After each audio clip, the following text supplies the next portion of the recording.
इसका एक ही मकसद है कि आइंदा आने वाले चुनाव है असेंबली के, जो अक्टूबर या नवंबर में होना है, महाराष्ट्र असेंबली के चुनाव है, उसमें हम ये चाहते हैं कि मुसलमानों का, माइनॉरिटीज की बात करते हैं तो उसमें और भी हमारे भाई आ जाते हैं, कैथलिक है, जैन है और तमाम लोग।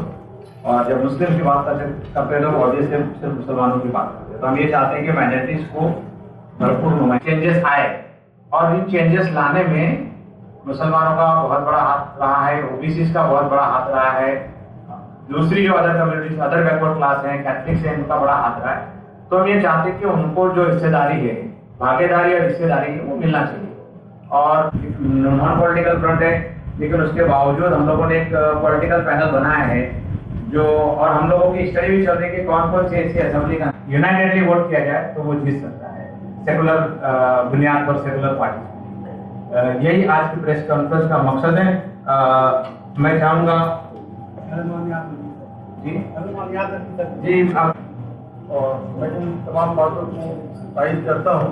इस पैनल पे काम होना चाहिए, और जो भी इंडिया अलायंस की जो पार्टियां हैं उनको मैसेज आना चाहिए, या प्रेस कॉन्फ्रेंस के जरिए से हो या जाति तौर से मिल करके हो, ग्रुप बना करके मिले और हम अपनी अहमियत को बताएं, और अपनी जो हमारी ज़रूरियात है, जो हमारी जो फीसद है यहाँ की आबादी है, उस आबादी के हिसाब से हम इंडिया अलायंस की जो भी पार्टियां हैं उनसे मुतालबा करें कि भाई हमारे इन 25 और 30 सीटों पर हमारे उम्मीदवार खड़े किए जाए।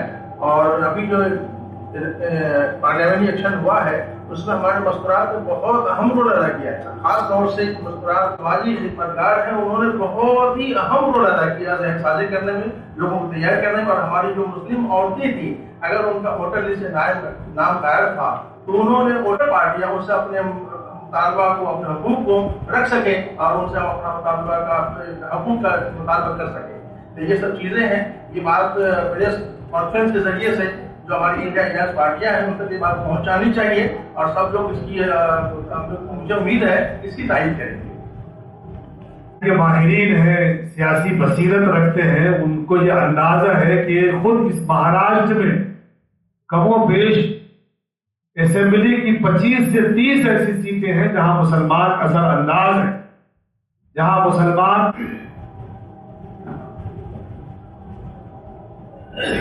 बिस्मिल्लाहिर्रहमानिर्रहीम। ऑल इंडिया उलमा बोर्ड की तरफ से आज प्रेस क्लब के अंदर एक कॉन्फ्रेंस रखी गई। इसका मकसद सबसे पहले तो यह है, अभी सामने हम लोगों के इलेक्शन असेंबली का होने वाला। अस्सलामु अलैकुम व रहमतुल्लाहि व बरकातुहू। नमस्ते, गुड इवनिंग। आज की जो कॉन्फ्रेंस है इस पर तफसीली गुफ्तगू होगी। आज के कॉन्फ्रेंस का एक ही मकसद है, महाराष्ट्र के अंदर मुसलमानों को आबादी के हिसाब से उनको उठाते हैं, और एन टाइम पे आवाज उठाते हैं तो भाई पहले आपने क्यों नहीं कहा। इसलिए ऑल इंडिया उलमा बोर्ड आज महाराष्ट्र के अंदर अभी है, उनको हम आवाज देना चाहते हैं कि आप वोट लीजिए, तो उनको सियासत में साझेदारी, हिस्सेदारी और भागीदारी भी कीजिए। और के वर्किंग प्रेसिडेंट हज़रत मौलाना नौशाद अहमद सिद्दीकी साहब हैं। इसी तरीके से हमारे ऑर्गेनाइजिंग सेक्रेटरी मोहतरम शमीम अख्तर नकवी साहब हैं। इसी तरीके से national spokesperson Mister Salim Alware sahab हैं। इसी तरीके से मोहतरम भिवंडी से तशरीफ लाए हैं ऑल इंडिया उलमा बोर्ड के। क्या है, तो कम से कम उनके अंदर इतनी इस्तेदाद होना चाहिए, इतनी ताकत होना चाहिए कि वो अपने 5 साल का जो उनका कार्यकाल है, जिसमें उन्होंने एमएलसी बन के रहा है, तो वो 5 साल में कोई एक आपको मुस्लिम नुमाइंदगी मिली, आप इतना अच्छा काम करिए, अपनी खुद की एक कॉन्स्टिट्यूएंसी बनाइए और वहां से इतना अच्छा काम कीजिए, लोगों से रास्ता बढ़ाइए, लोगों के बीच जाके काम कीजिए, ताकि वहां की आवाम की पहली पसंद आप बन जाए और दोबारा आपको एमएलसी बनने के लिए नहीं, बल्कि आप सीधे तौर पर इलेक्शन लड़े और वहां चुन के आए। तो ये भी एक चीज है कि जिनको वो दोबारा उस जद्दोजहद में न रहे कि दोबारा वो बने, वो अपनी कंस्टिट्यूंसी बनाए, लोगों के बीच में एक अच्छा सा काम। मुस्लिम लीग जो है का वजूद केरला में ही है। नहीं, बॉम्बे में भी ना। मैं बता रहा हूँ बॉम्बे में तो नहीं, मैं बता रहा हूँ बोर्ड की नेशनल बॉडी में ये शर्त है कि कोई पॉलिटिकल पार्टी का मेंबर ना हो।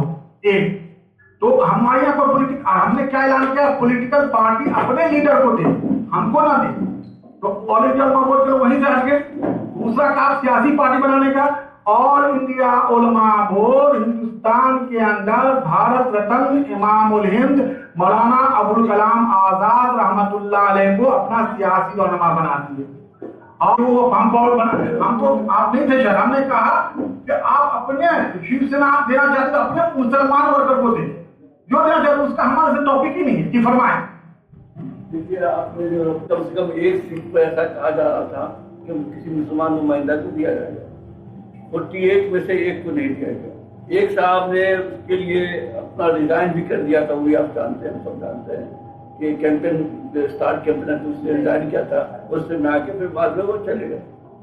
तो वहाँ पर सवाल यह है कि कुछ मुस्लिम नुमाइंदा ही और वो चुने हुए नुमाइंदा दिल्ली में जाकर के कांग्रेस पार्टी के आला हाईकमान से ये कहते हैं कि आप मुसलमान को मत दीजिए किसी मुसलमान को, क्योंकि अगर देंगे तो गलत मैसेज जाएगा। यहाँ जो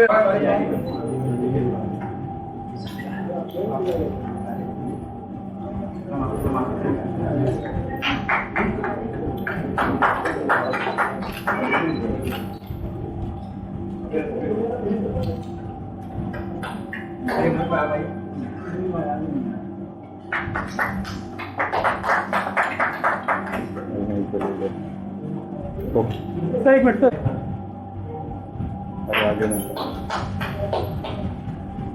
सर होल्ड सर।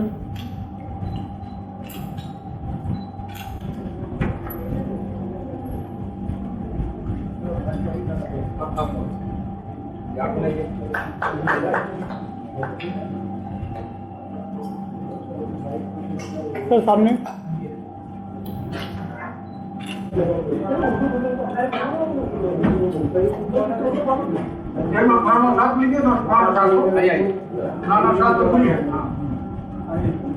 मोहतरम इब्राहिम साहब तशरीफ ला गाड़ी अब्दुल रशीद साहब को ले लीजिए। गाड़ी अब्दुल रशीद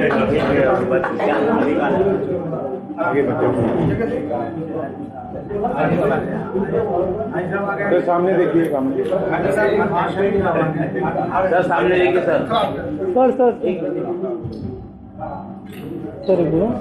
मेरे 2-3 आज की press conference, Mumbai press conference में जो ऑल इंडिया उलमा बोर्ड ने जो की है, उसका मकसद ये है कि महाराष्ट्र में जो मुसलमानों की आबादी है उस एतबार से महाराष्ट्र की सियासी पार्टियां विधानसभा में उसको टिकट दें। महाराष्ट्र में मुसलमानों की आबादी सरकार बताती है कि 11% है और यहाँ 288 विधानसभा सीट है।